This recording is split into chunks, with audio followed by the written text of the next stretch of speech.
Hi, everyone. Welcome, and thank you so much for joining. I want to just echo Jennifer's message and excitement of having so many people from different regions of the world. So today I'm going to talk to you about what we do at ICHOM and how we try to move the value-based healthcare model forward. So to get started, I'm going to give a brief overview to what value-based healthcare is. So I'm just going to give a small summary to just talk about what this concept is. Some of you might be already very involved with value-based healthcare. Some of you might be very new to it. So we're going to give a brief overview of that before we talk about the work that we do at ICHOM. So over the past 20 years, healthcare costs have significantly increased. However, global health parameters such as life expectancy and others don't correlate with this increase in cost. The lack of systematic learning in healthcare systems leads to important variations in outcomes and practice worldwide, and as a result, we can't actually accurately assess the true extent of health inequity for any given condition. So given that problem at hand, next slide, please. Thank you. We have the following equation, which is the foundation of value-based healthcare. This equation is tied to Redefining Healthcare, which is a book authored by Professor Michael Porter, one of the founders of ICHOM, and Elizabeth Teisberg, who's a renowned professor at University of Texas Dell Medical School.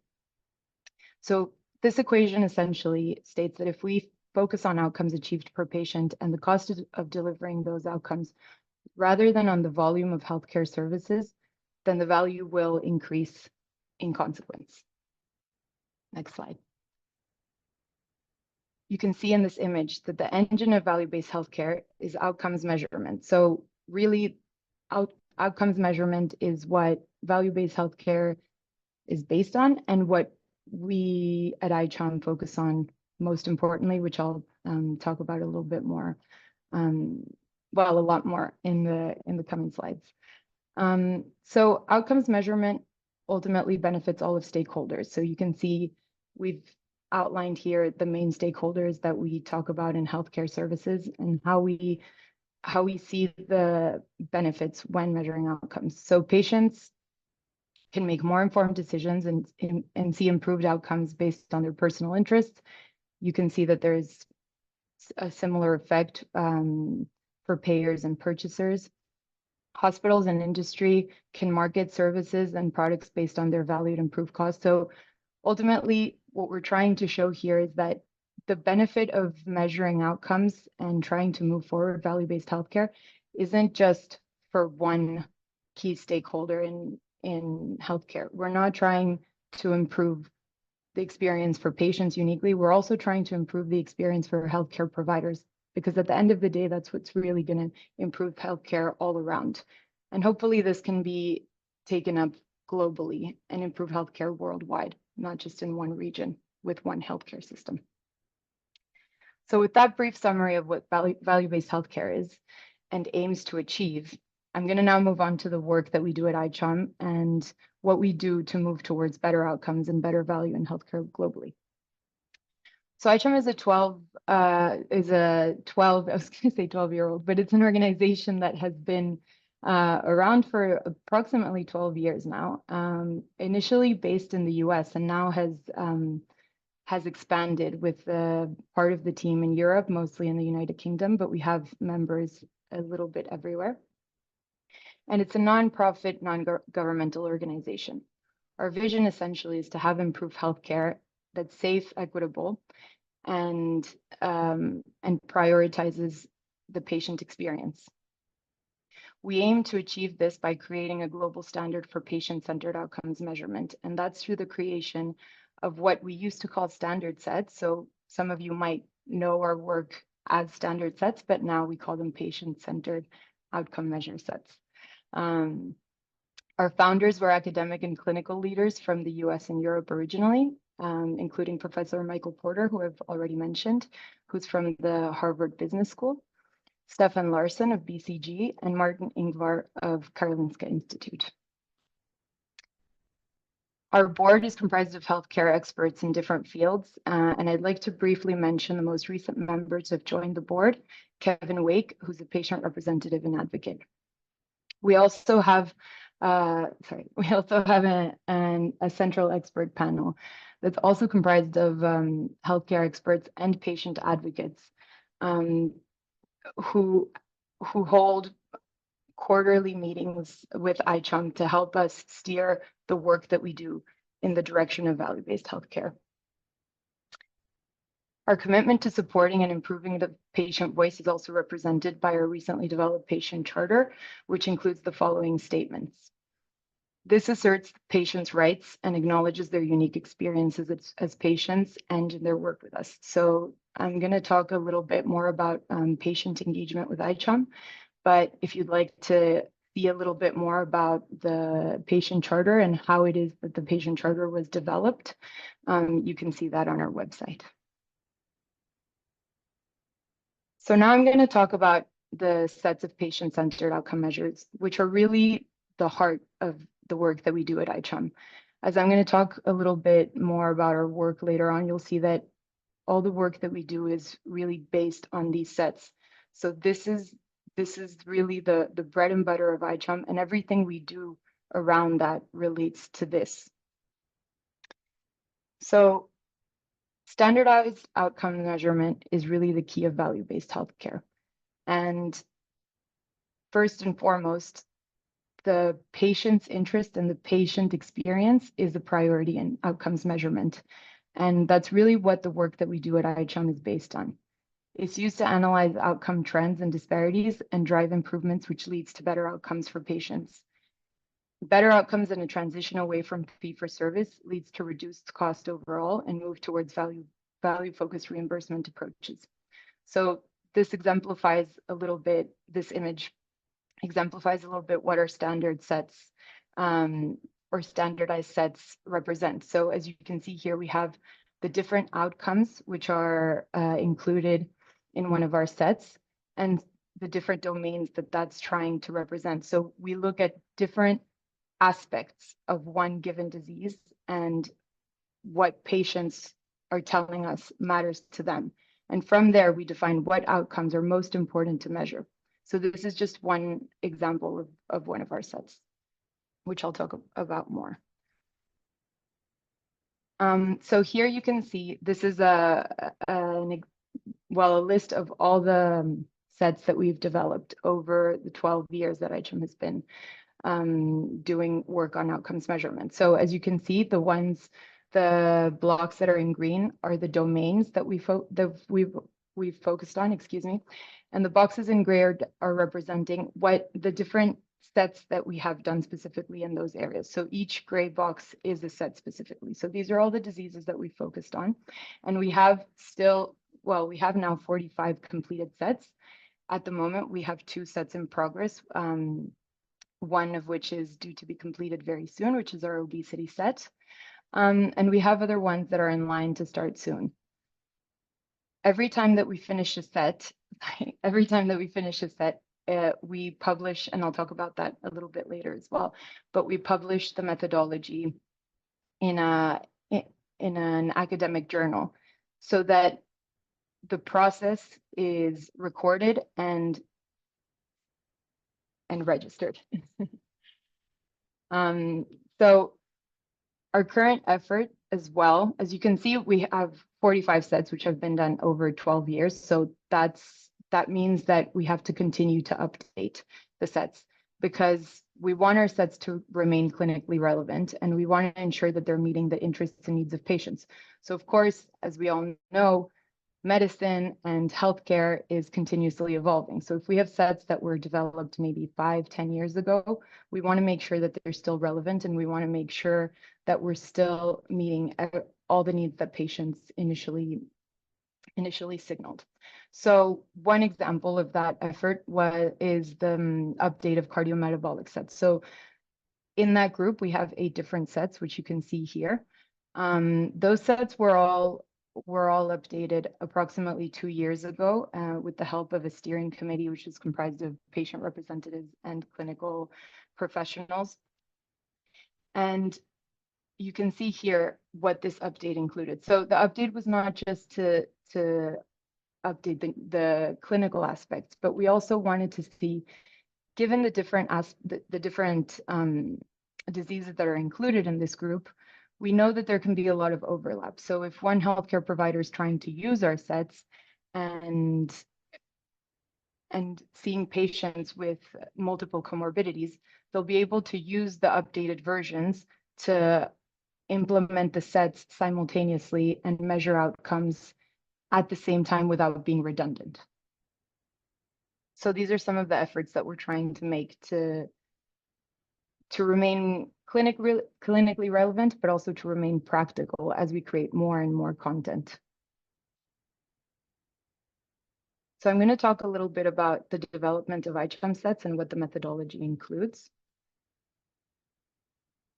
The development of ICHOM sets is focused around a few framing principles. Patients actively participate in developing the set, ensuring that outcomes are focused on the medical condition rather than the specialty of procedure. Each set collects patient-reported outcomes based on the 4 following domains: disease-related anxiety or stress, symptom burden, functional status, and health-related quality of life, as well as clinically reported outcomes. So while the PROMs may differ from set to set, those domains are always going to be covered. And case mix variables, which can be anything from treatment approaches, risk factors, or anything that can represent anything that would impact outcomes, and data collection time points are also standardized, and they're incorporated to make meaningful comparisons. So this means that the set is not only going to include outcomes, case mix variables, PROMs, but it's also going to include a standardized timeline, which represents the most common treatment approach timeline for any given disease. And finally, decision-making is guided by a Delphi consensus process. So that usually includes 1 to 2 rounds of voting for each category to ensure consensus. This means that we're not just having conversations with experts and sort of taking opinions and including them that way. This is really a rigorous process through which there is voting involved, and there has to be evidence-based consensus to include certain aspects in the set. So all of this is done with a group of experts. Firstly, we have the ICHOM project team, which includes members of the ICHOM team, but also we have 1 to 2 chairs per set. The chairs can, or usually are any clinical expert who has extensive experience and who's a renowned expert in the topic.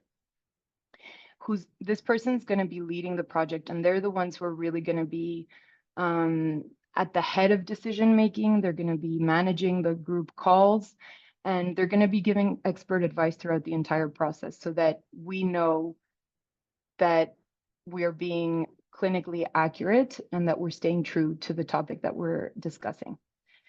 Then we have the working group. The working group includes, oh, I'm sorry, I forgot to mention in the project team as well, we have 1 to 2 research fellows. So the research fellows really support the robust research that goes into each set development.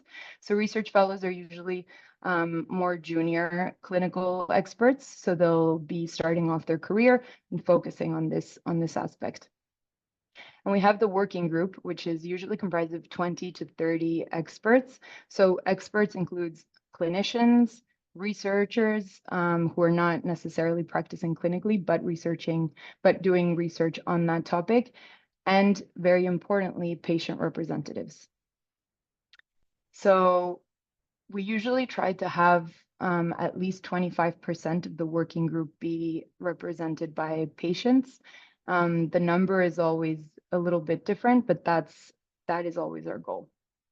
And finally, the reference group. This group is only involved in the last phase and is completely anonymous.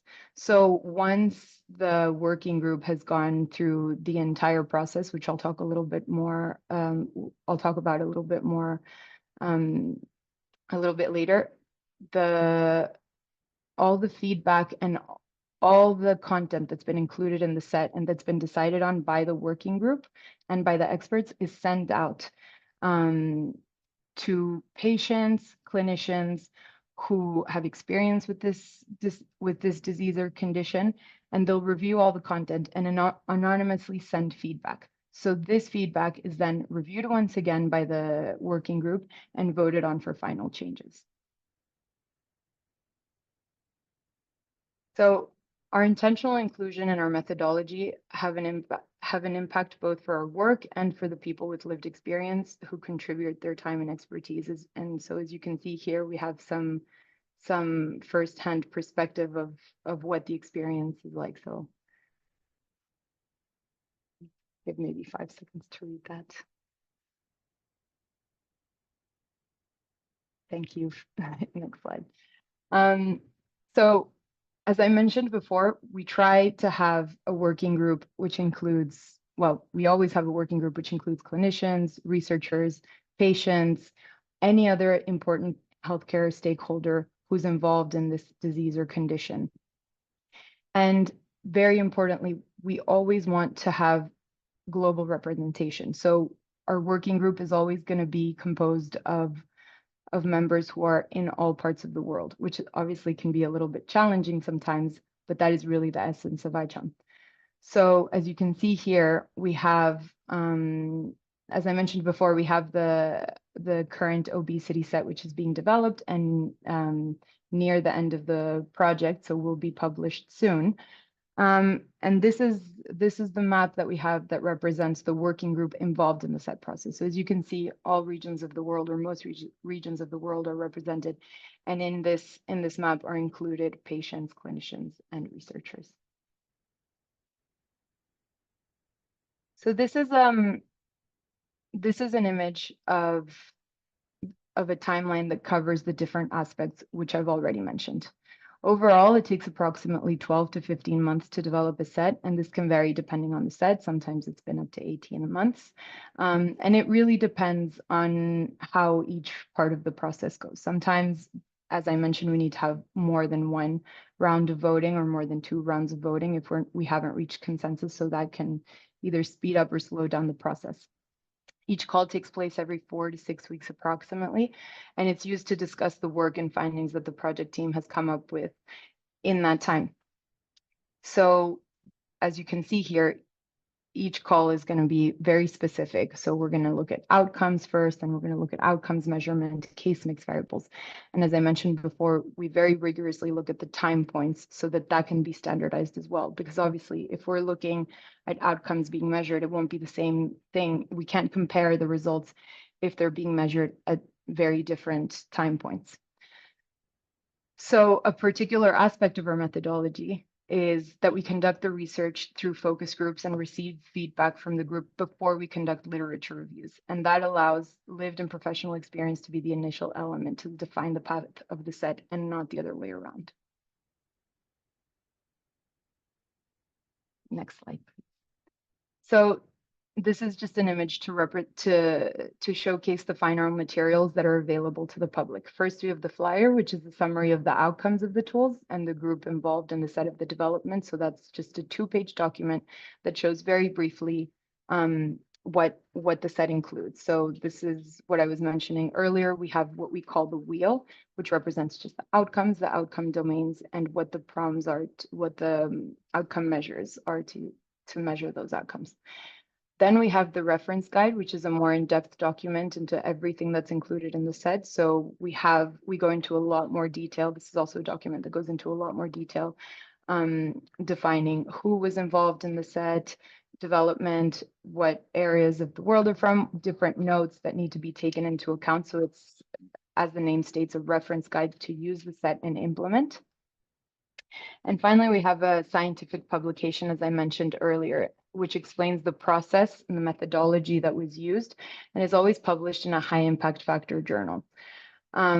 So every time that a set is developed, a manuscript will be written alongside, usually authored as first author, the research fellow or research fellows, and everybody that's included in the set development is going to be an author on the manuscript.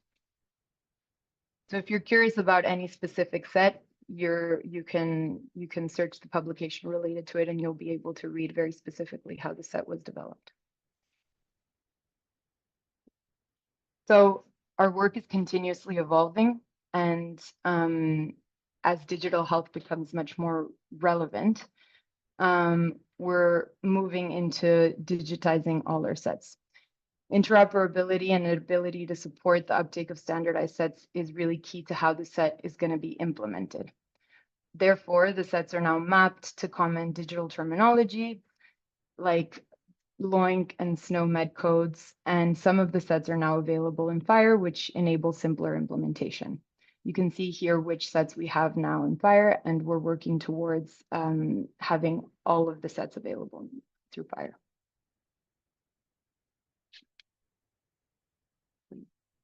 So this is just a visual representation of what a set is going to look like in summary. So as you can see here, we have the patient-reported outcomes. This is the example of the diabetes ICHOM set, which is one of the sets that's most widely used worldwide. So you can see here at the top, we have the patient-reported outcome measures, which are essentially the tools that are used to measure the outcomes that were defined in the set. We also have the measures for clinical reported outcomes. And at the bottom, we have the case mix variables, which, as I mentioned before, is anything that can impact outcomes in a patient living with diabetes.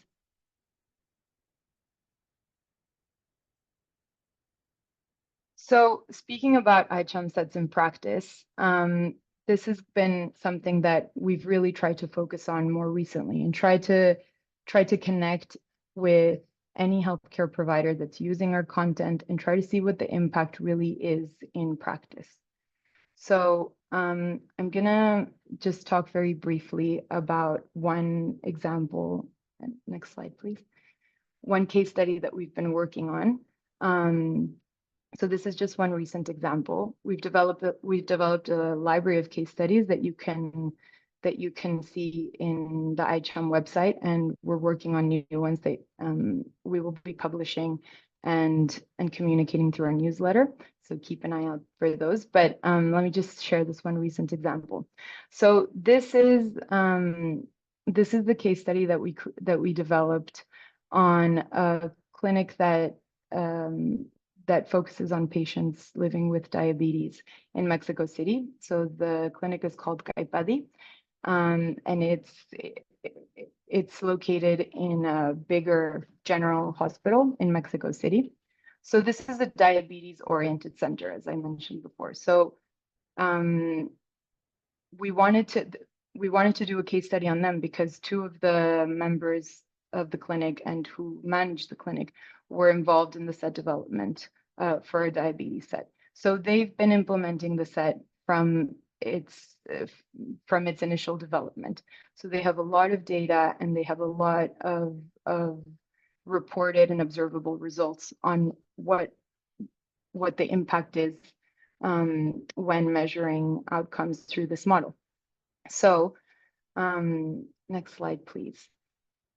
We've summarized very briefly the case study, and you can see here we've summarized some of the different parts. So just to give an example, we have the diabetes distress outcome, which we measured through the paid model. So in the updated version, you'll see that we now have the paid 5. This was done before the update. So this was done through the paid 20 questionnaire. So you can see that at baseline, the score was much higher, whereas 4 years on with outcomes measurement and improving patient care through measuring the outcomes with these measures,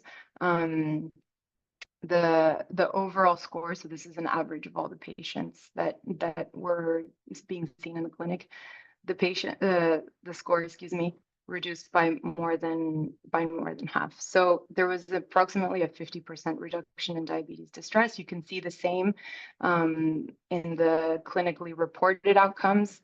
I'm not going to go through each one of them, but approximately, well, I'm not going to go into each one, but you can see that there is a significant reduction in the clinically reported outcomes, the more relevant ones for patients living with diabetes, HbA1c, blood pressure, LDL measurements. And there's also evidence of improved cost per patient. So this really represents what I was mentioning at the beginning, where all the key stakeholders are beneficially being impacted. So we're not just looking at patient care improvement, which is obviously very important, but we're also looking at better conditions for the clinic. So this is just a representation of our global impact. We have, as I mentioned before, 45 sets and soon to be more than 45 sets overall in over 500 settings. This is just what we've been able to record. But as we start to measure, well, to track more, the number grows every day. We have more than 1,000 scientific and patient partners in our consortium work groups. We have 30,000 constituents and allies. We've covered approximately 60% of the global disease burden, and that will just continue to grow as we make more sets. And we have had some impact that goes beyond individual clinics. So to mention one example, we know that in Germany, the German Cancer Society has a program of certification for any healthcare provider treating patients with prostate cancer. So this certification overlaps largely with everything that's included in our ICHOM set.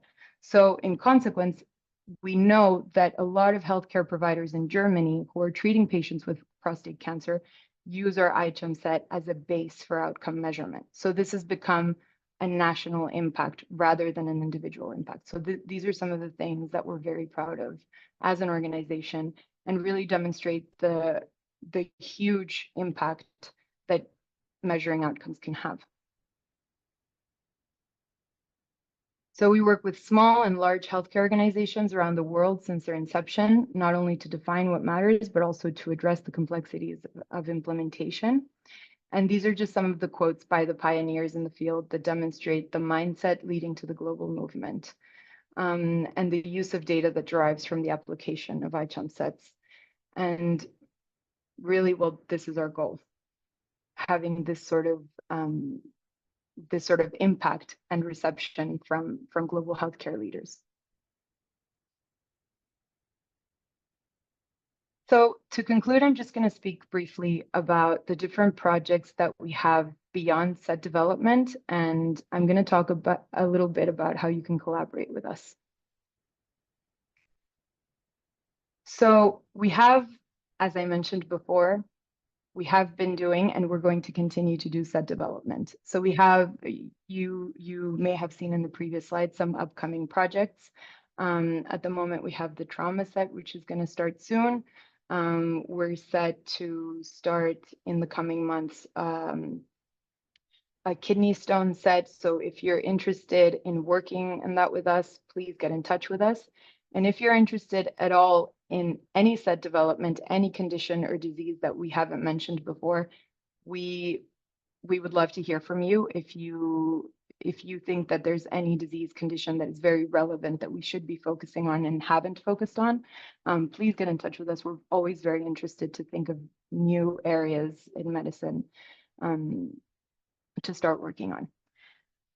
Set license and implementation really just focuses on implementing in practice real world use of our sets. So some of the examples that I used before, Germany, Mexico, implementing them in hospitals, in clinics, in care centers. If you're interested in using our sets, also get in touch with us about that.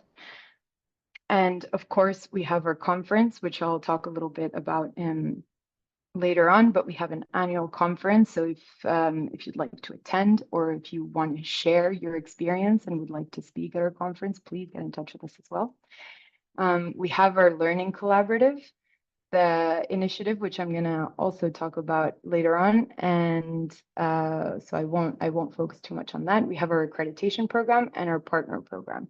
So the partner program is designed to recognize the work that a wide range of stakeholders do to advance value-based healthcare. So that can be anything from industry, clinical field, academia, anything, including the sustainability of our organization. So We have a partnership program at 3 levels. That's the leadership partners, the transformation partners, and the knowledge partners. And we welcome partnerships with all types of organizations who can demonstrate a commitment or a wish to work in advancing value-based healthcare programs. So also get in touch with us if you're interested in that. I want to briefly mention, and not so briefly mention, our implementation directory, which is a new tool that we've very recently launched. You may have seen in our newsletter if you're subscribed to our newsletter. So this is a tool that we're using to identify all the healthcare providers which are using our ICHOM Sets worldwide. We know we have an estimate of who's using it, but we're sure that there's more than we're aware of. So if you are using our ICHOM Sets or have used them in the past before, please scan this QR code and answer a very short survey, which should take you 3 to 5 minutes. And through this, we can track everybody that's, well, not track, but we can identify everybody that's using our sets. And we're going to showcase this in an implementation map that's going to be included in our website starting next month. So this is really going to showcase the efforts that providers are using to measure outcomes throughout any condition throughout the world.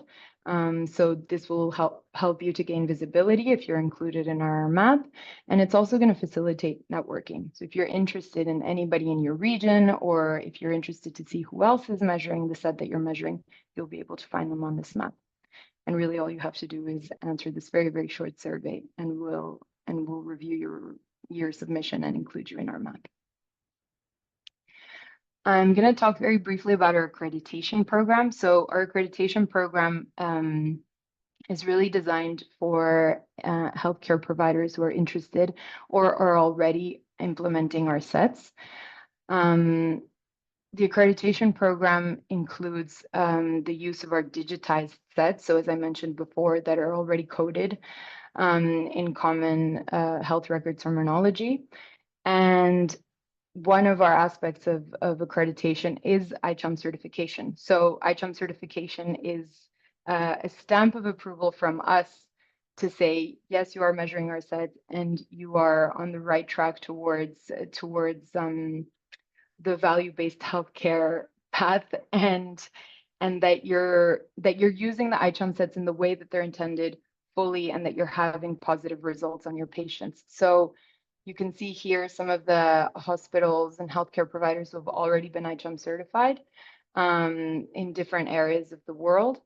And we hope to grow this number by a lot. So also if you are implementing already or are interested in joining the program to eventually become certified, please get in touch with us as well. As I mentioned before, one of our new initiatives and our latest implementation initiative is our learning collaboratives. So an ICHOM Learning Collaborative is a network of healthcare providers, clinical researchers, patients, and patient groups who have agreed to collaborate to share learnings and ideas for innovation and improving clinical practice. So essentially, it's a network of providers who are using our sets to implement, and who are doing so in a uniform, standardized manner in order to compare results. So they'll create a standard process for multiple participants to coordinate measurement of patient-centric outcomes. And this is going to be supported by us and experts simultaneously. And they'll provide a turnkey technical platform to enable data collection and federated data sharing. And this will create actionable insights for improving patient outcomes. So as I mentioned before, we have our conference, which is our annual value-based healthcare event. It's the biggest value-based healthcare event in the world. This year it will take place in Amsterdam between the 21st and 23rd of October. We have over 800 delegates who are joining. We have over 100 speakers who are already confirmed. we are still accepting abstracts. We have an abstract competition. So if you'd like to share your abstract on your implementation efforts or on any project that you have related to value-based healthcare, please do submit it. You have until the 14th of June. We'd love to hear about your projects.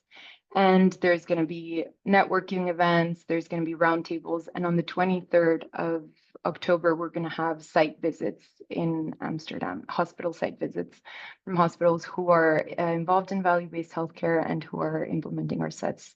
So if you're interested in attending, please visit our website and you can sign up there.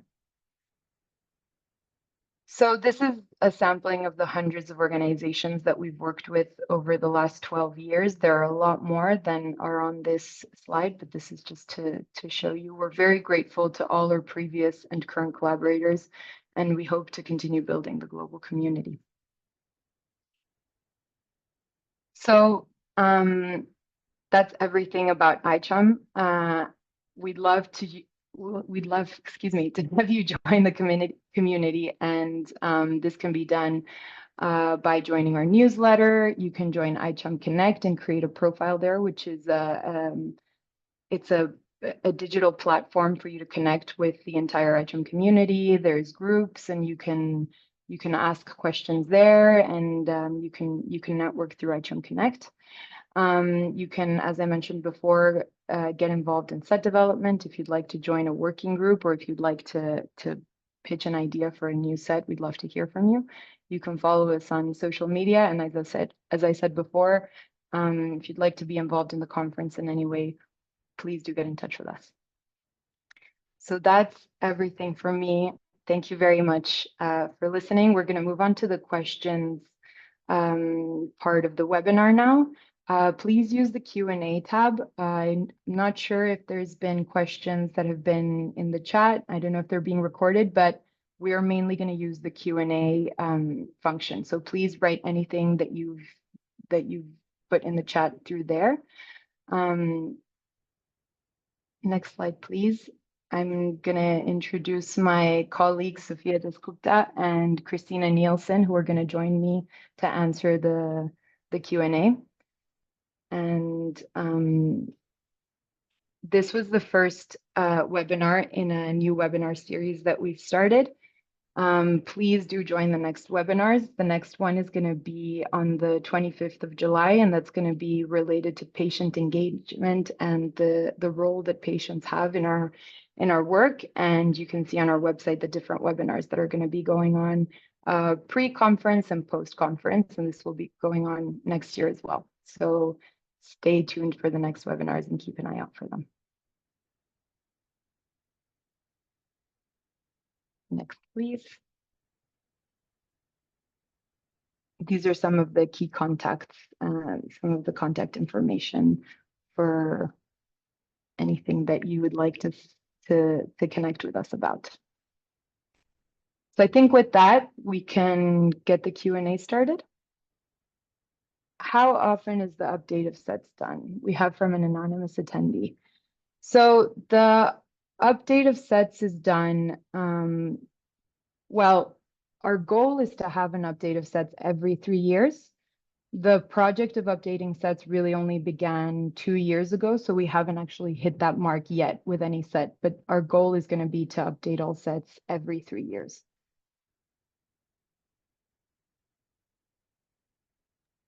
Great. I'll maybe take the other question, which I think is very relevant, around implementing ICHOM sets in a multidisciplinary field, including areas where already you have, clinical guideline registries and so on. So I just want to highlight that the way we develop our sets, it's not really independently on what's actually happening there out in the clinical guidelines and registries settings. And every time we start a new set, we do a very rigorous research into the field and understand what outcomes are currently being collected, how they're being collected, and therefore our sets most of the time very much align with what it's there in the registries.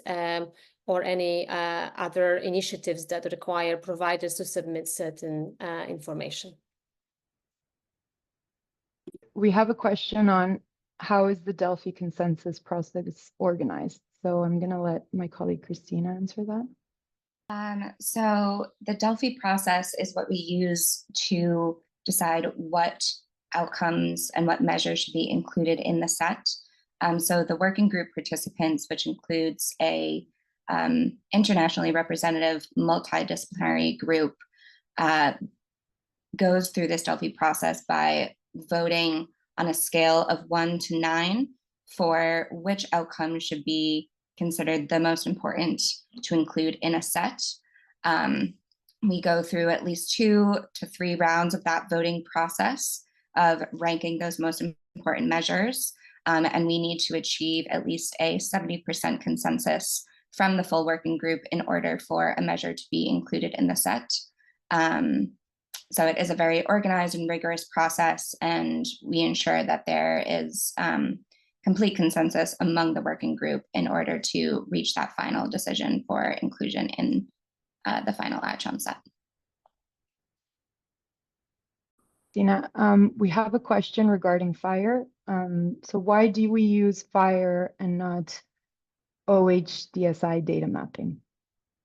Well, I think with this question, we'll probably refer our audience to our website, and I'll be happy to answer that later when possible. But I see a great question around how do we apply sets to LMI settings, and I think it's a really good question here. Obviously, a lot of our work is implemented across the providers who are quite mature in the way they collect data. They have electronic health record system and obviously quite a lot of resources.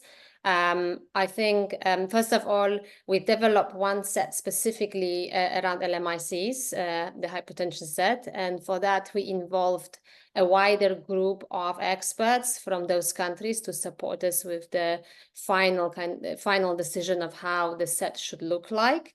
In terms of applying our sets, I think there are a number of different options. So the sets are always designed in a way that can be applied for any healthcare system, independent of what resources are available. We also now focus on developing what we call the primary subset, which are a shorter version of our sets and allow providers to start implementation of our sets with a lower amount of data to be collected. And finally, maybe just to highlight as well in terms of the prompts implementation, most of the prompts are also available on kind of a pen and paper settings. So there's also an option just to start with a really easy adoption for those with lower resource settings. So we have a question regarding ICHOM support and implementing. So we do support implementers who are in the process of using the set in their setting. I think that there's always a confusion in what supporting means. So we, of course, love to hear from implementers, and we're very happy to support. However, we don't have a big enough team to go and in person be there and develop the entire framework with implementers. Hopefully one day we will be big enough to be able to do that. But so really our implementation support revolves around having calls with someone who's already going through the process, who's built the implementation framework, and really just needs guidance in their own setting. Because of course, settings are always going to be different and implementation is going to look different in different hospitals. So there isn't one uniform way of using a set. It's always going to depend on the process that you have, on the system that you use, the software that you use, the size of your hospital, of your clinic, or wherever it is that you're using it. So based on that, we will support virtually. I'm going to answer a question about how to find which programs are implementing specific ICHOM sets, such as anxiety, depression, autism, and others.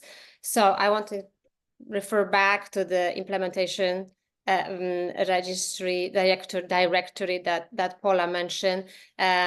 So information from that survey will be available on our webpage. So please do and check ICHOM.org. But also, again, I would encourage those who are implementing our sets. Here an example, anxiety, depression, autism. If you are using our sets, please do complete the survey, and that will help us as well direct colleagues who have similar interest towards the work you are doing. A question regarding the materials that you can find online, and it appears that in some diseases they're not the same. And the question is, which one should I go by? So as I mentioned, we've been updating some of the sets, and hopefully we'll continue to update all of them. So because they were already published online, they will always be online, and they've also been reposted. So always look at the beginning of the reference guide, and in the flyer we always put the last version by number, and we always put the date, the last date in which it was revised. So that's how you can track which one is the most updated version, the most recent version. I will maybe take a question around, are the measures only medical, but also social in relation to personal vision of patients on outcomes?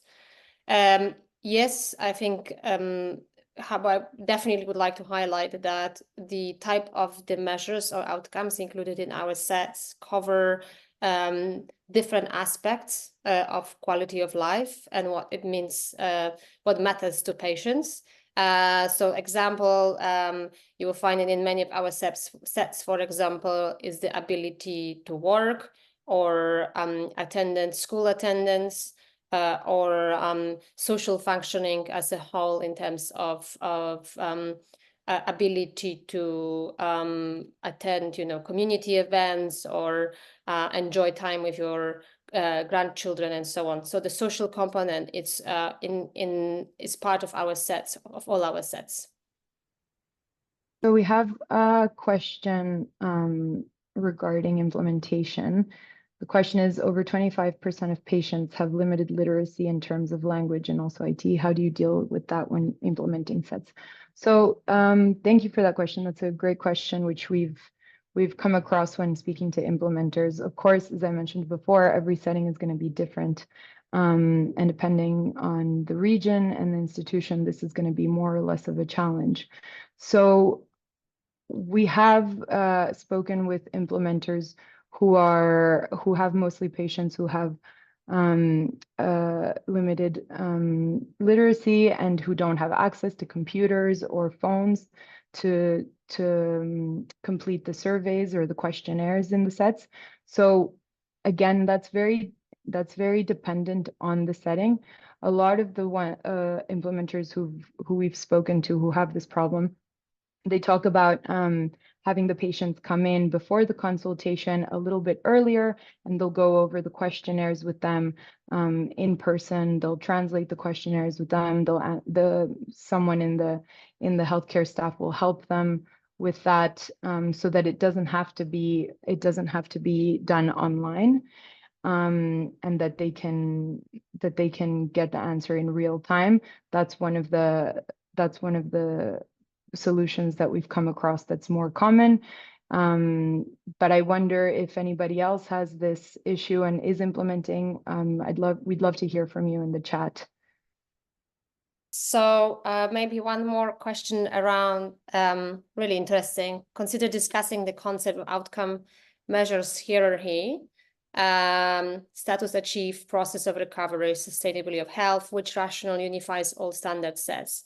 Thank you for this question. For those who are familiar with Professor Porter and Theisberg framework, obviously that's the kind of a three-tier hierarchy that they outline in the original value-based healthcare introduction. And the work we do is very much designed around that very first value-based healthcare framework. When we think about which outcome will be included in our sets, we always think about that three tiers and how they link together. I do want to just maybe highlight that obviously how the outcomes land on that hierarchy will depend if we talk about the chronic versus acute conditions, and you would look across our sets and what type of outcomes are included. You'll see that there is actually some of the difference when we talk about conditions in which a patient is expected to fully recover. So for example, if you have a knee replacement, hip replacement, obviously the expectations are that post surgery, the quality of life, you're back to almost normal or normal, versus people who are dealing with chronic conditions that really more rely on managing the symptoms and the burden on symptoms through their whole life. I just want to address one final question here that I see about the cost associated with using the sets, especially in LMIC settings. I would just like to emphasize that we do promote the importance of open access to all of the ICHOM materials, and we particularly are trying to support LMICs as much as possible, especially when it comes to implementation. We have partners that we work with that are also interested in supporting the use of standardized outcomes collection in LMIC settings. So if that's something that you are particularly interested in, and there's some hurdles that you need support with, please reach out to us and we will do everything that we can to make sure that you're able to use them as easily as possible. So I just wanted to address that as well. Thanks, Christina. I wonder if you want to also tell our audience a little bit more about our data quality and how to ensure the success in that realm. As obviously you've done so much work around the mapping of our sets. So would you Yes. expand on that one as well? Happy to address that as well. So yes, when it comes to the topic of data quality, as we've mentioned, all of our sets are now available on our digital term bank, and they are all now mapped to both LOINC and SNOMED, as well as in the process of being mapped to FHIR guides as well. So that helps to ensure the standardization of the outcomes measurement, and then further improve the data quality. Along with that, our new initiative of the learning collaboratives and our accelerated insight solution for the data collection and analysis process will work on further improving the data quality that is collected from the ICHOM sets. Great, Paula, you're kind of leading us through this discussion today, and I think lots of questions, and I'm kind of trying to see both Q&A and the webinar chat, but I think we're going towards the end of our time.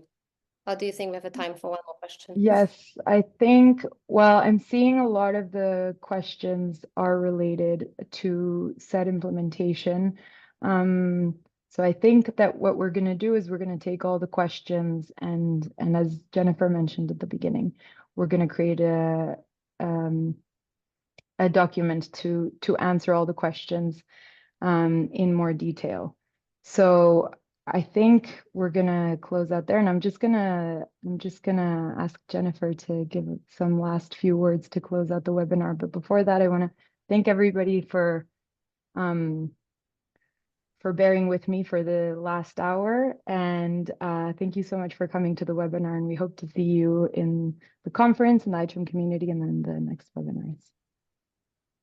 Thanks, Paula. Excellent job. And thanks to Zofia and Christina as well for fielding those excellent questions. And thanks to this audience for being so engaged. You've proved to us once again why we have such a great community. People really leaning into this, both philosophically and from a practical standpoint. So thank you for that. Thanks for your attention today. Just to remind you, this recording will be posted to the ICHOM YouTube channel. We'll make sure that you get notice of that posting. Please do take a look at submitting an abstract if you have not considered doing so for the conference. And I'll just ask that my colleagues put up the next webinar slide. Paula showed it, but we probably skipped past it really quickly. Our next webinar will be, I believe it's July 25th.